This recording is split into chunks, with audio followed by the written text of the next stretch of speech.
Bom dia, alunos, bom dia, tutores. Hoje o professor Luiz não está aqui conosco, mas vamos dar continuidade à nossa aula, né? Na aula de hoje, nós estamos vendo o finalzinho da unidade 5, né? Finalizando assim as atividades deste módulo. Nós vimos na nossa aula passada, né, sobre o reflexo do socialismo e do capitalismo na nossa era atual.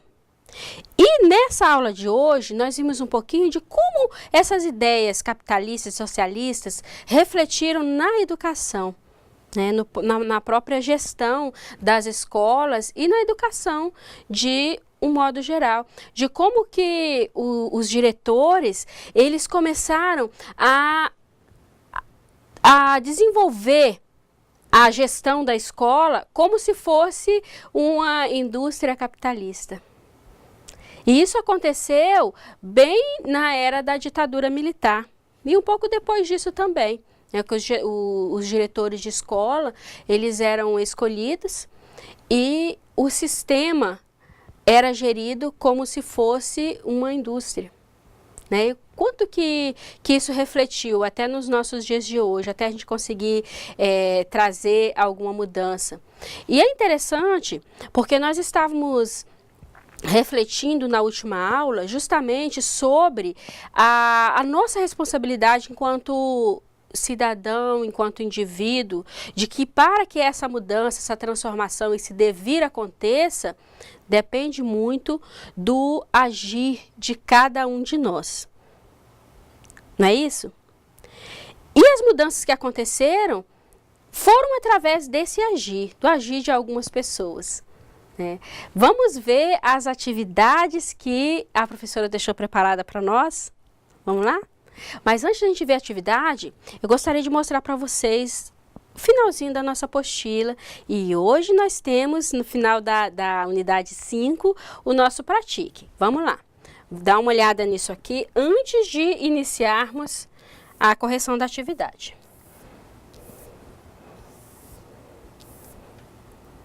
Olha só, tem um ponto interessante aqui, ó, que vale a pena um pouquinho mais da nossa atenção, né?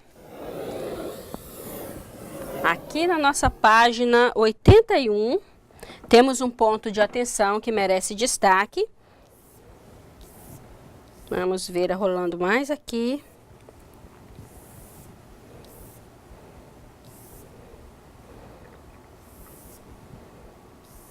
Mais um outro ponto de atenção aqui na página 84. Olha ele aqui. Esses pontos de atenção são alguns destaques que os autores deixam na apostila que merece uma atenção especial de nossa parte. E aqui,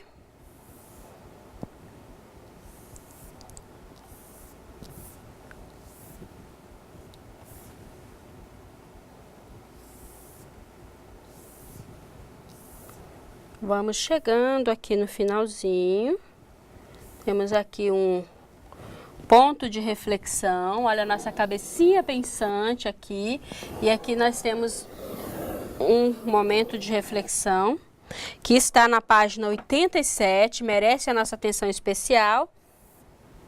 Aqui na página 88 nós temos o resumo da unidade e o nosso pratique.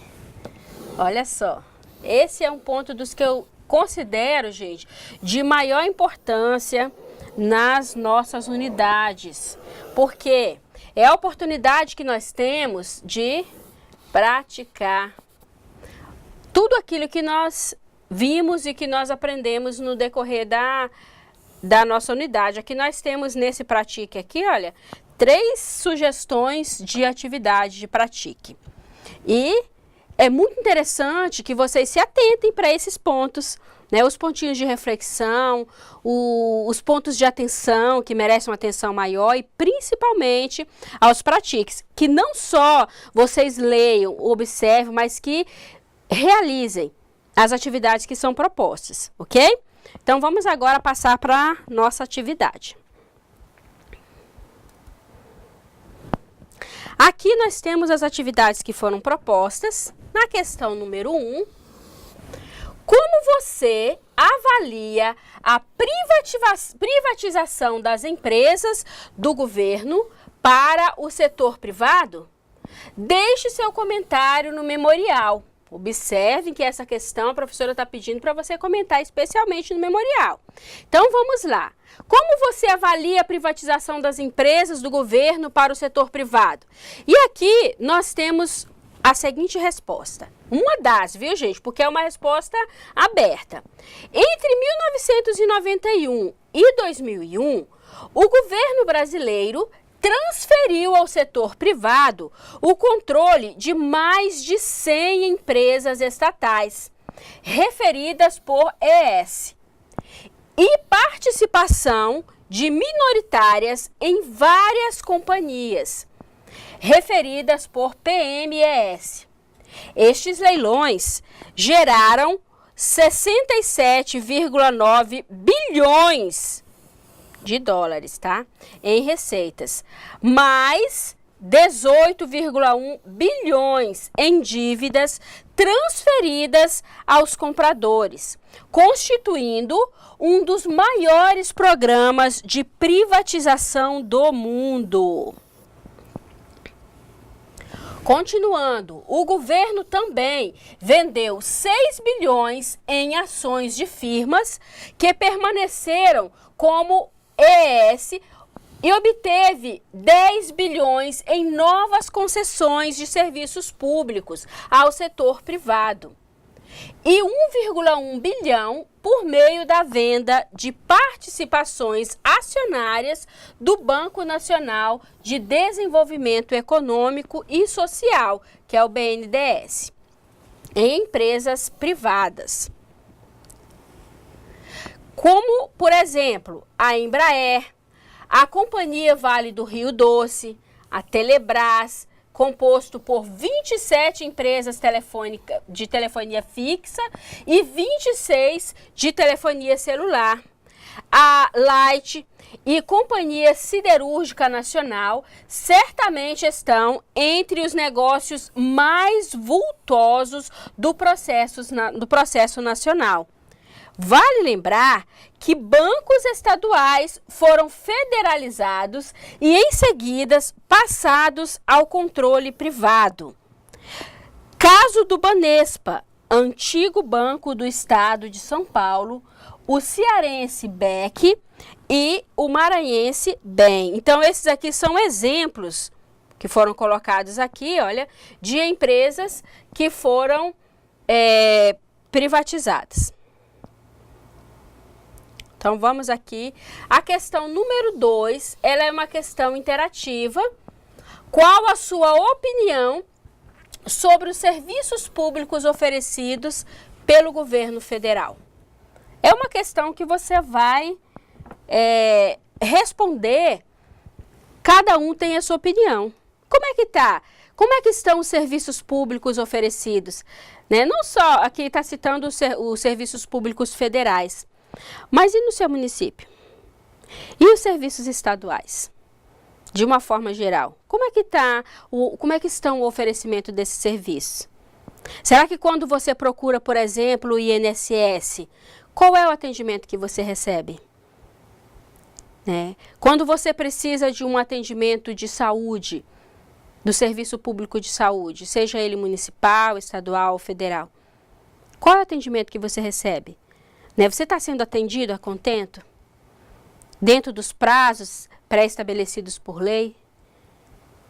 E se você não está sendo atendido a contento?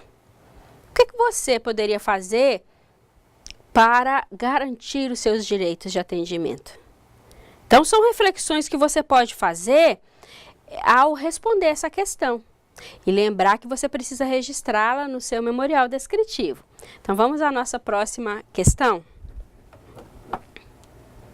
Então, vamos lá. Aqui na questão de número 3, levando em consideração o que você estudou sobre as sociedades neste módulo, como você encara o seu papel de cidadão e educador? Discuta com seus colegas e faça anotações para o seu memorial. Aqui vamos passar para vocês as respostas. A resposta dessa questão que a professora colocou. Pode-se comparar o educar a uma nobre incumbência que é delegada pela sociedade. A condução da aprendizagem de tantos indivíduos a quem buscamos nortear suas atitudes e, como consequência, desenvolver suas competências. Ressalte-se que, antes de tudo, os educadores são a imagem para os alunos, um exemplo a ser seguido. É interessante, só concluindo aqui, a educação sempre contribuiu para o desenvolvimento da sociedade, a qual busca nas raízes da educação o verdadeiro sentido para a sua evolução cultural. É através dessa interação que existem contribuições, porque a sociedade só se transforma, destaco esse só se torna moderna com a evolução da educação. É interessante essa questão, né, da responsabilidade da educação nessa transformação social, nessa formação social. Nós vimos nessa disciplina, nesse módulo, como é que se deu, né, essa transformação social até chegar hoje. Então, a gente viu lá desde Marx, Durkheim, e a gente foi vendo essas teorias científicas, essa construção, né, social, das ideologias sociais, e esse reflexo na educação. E aí a gente se depara aqui, como educadores, estamos sendo formados aqui, já somos educadores na escola, independente da função que a gente realiza e executa dentro da escola, mas esse curso está formando educadores. Nós somos funcionários de escola e estamos formando essa identidade de educador. E aí a gente se depara com esse questionamento, né? Qual é a nossa responsabilidade, a nossa função nesse processo? É muita responsabilidade. Né? Tudo que a gente tem discutido até agora, todo esse conhecimento que nós temos adquirido até agora, e eu não estou falando só desse conhecimento desse módulo, né? Vamos levar em conta tudo o que nós aprendemos nesse último ano. Estamos encerrando aqui as nossas atividades, né? Nosso primeiro ano nessa formação. Podemos dizer que metade da nossa caminhada está percorrida. Falta muita coisa? Falta, mas falta muito menos do que faltava quando iniciamos. E tudo que a gente aprendeu até agora. Teve ocasiões, teve momentos em que, às vezes, a gente parava para pensar assim, poxa, mas o que esse conteúdo em si tem a ver com a formação, né, a minha formação enquanto educador? Funcionários de escola. O que tem a ver? E hoje, eu acredito que cada um de nós, cada um de vocês, pode fazer essa reflexão, pode conseguir apontar a contribuição de cada um dos módulos, de cada disciplina, desse módulo especificamente que nós trabalhamos, para a formação, para a nossa formação enquanto educador. Porque a gente pode ver, principalmente nesse módulo, nessa unidade que nós vimos, né, como que todas essas teorias, elas têm agregado conhecimentos, têm agregado valor para o meu eu educador, para o seu eu educador. E como que a escola, ela interfere e ela tem um poder muito grande de contribuir nessa formação social. A escola forma. Não forma? A escola forma. E da mesma maneira como nós vimos nas aulas passadas, né, nas unidades passadas desse módulo, de como que a escola ela foi utilizada pelo capitalismo, pela burguesia, para fortalecer os seus valores, a gente viu sobre a mesma ideia de Marx, mas como também que a escola ela pode ser utilizada para fortalecer a massa. E se a gente for analisar bem, Por mais que todos os valores, todas as ideologias, né, da maneira como as leis são construídas, elas vêm de cima para baixo. Mas vamos parar para pensar aqui um pouquinho. Quem que está ali na comissão de frente, vamos dizer assim, no contato direto com o aluno, com as crianças que estão se formando, que estão se desenvolvendo? Quem é que está nesse contato direto? Somos nós, educadores. É o professor, é o funcionário de escola, é o funcionário lá da secretaria. Somos nós que estamos nesse contato direto, na formação desse indivíduo. Desde lá pequenininho, nós estamos nesse contato direto. Vocês conseguem perceber o poder que o educador tem nas mãos? E até que ponto esse poder está sendo utilizado ao nosso favor? Quando a gente estudou um pouquinho sobre o projeto político-pedagógico, sobre os conselhos, lembram quando a gente estudou sobre tudo isso? E a gente viu sobre a construção coletiva dessas ferramentas que regem a escola. A construção coletiva do projeto político-pedagógico que ele deve estar o tempo todo sendo revisto, né? Da composição do conselho, a nossa própria Constituição, de como isso tudo, são tantas ferramentas, são tantos conhecimentos que estão ao nosso dispor. E eu falo isso enquanto educadora, eu falo isso enquanto cidadã, né? O que a gente tem sempre batido aqui nessa tecla, depende de cada indivíduo. Uma coisa que foi dita nas aulas passadas, aula 5, aula 6,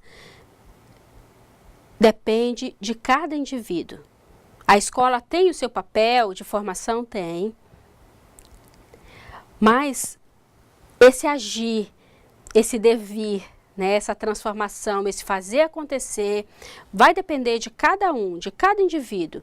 Porque se a gente só ir recebendo toda essa gama de informação, tudo o que a gente tem visto até agora, dessas teorias de Marx, de Taylor, e a gente vai só ouvindo, vai entrando aqui, vai saindo aqui, não fica nada, né?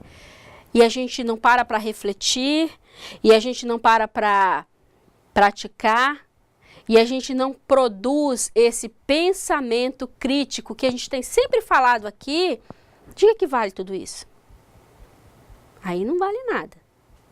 Então, nós temos que saber, ter essa consciência de pegar todo esse conhecimento científico, todas essas experiências, né, que se a gente for a fazer uma retrospectiva histórica até agora, não só do nosso país, mas dos outros também, que tem dado certo ou não, e a gente procurar agregar os valores e pegar o que deu certo e aprender, buscar aprender com tudo isso e fazer a diferença, fazer e ser o diferencial na educação. Porque é por isso que a gente estuda a história. É por isso que existe a história. É para servir de aprendizado. Então, não basta a gente só ficar de braços cruzados e reclamar. Nós temos que descruzar os braços e fazer a mudança acontecer. Esse é o meu desafio que eu deixo para vocês. E muito obrigada e até nosso próximo módulo, a nossa próxima aula.